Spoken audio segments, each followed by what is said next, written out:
ICMRच्या गाईडलाईननुसार तुम्ही कोणताही protein powder घेऊ नका असं ते म्हणतात.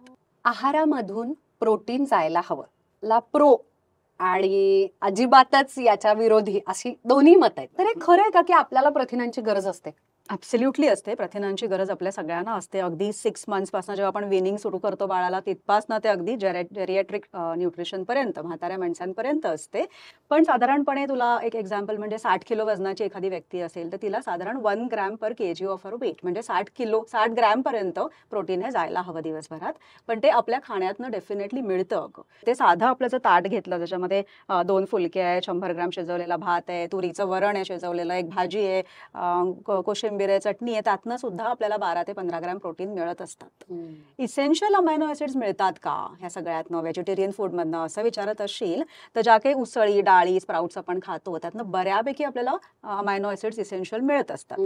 प्रिडॉमिनंटली मिथिओनिन किंवा ट्रिप्टोफॅन हे 2 इसेन्शियल अमायनो ऍसिड्स त्यातनं जरा कमी मिळतात.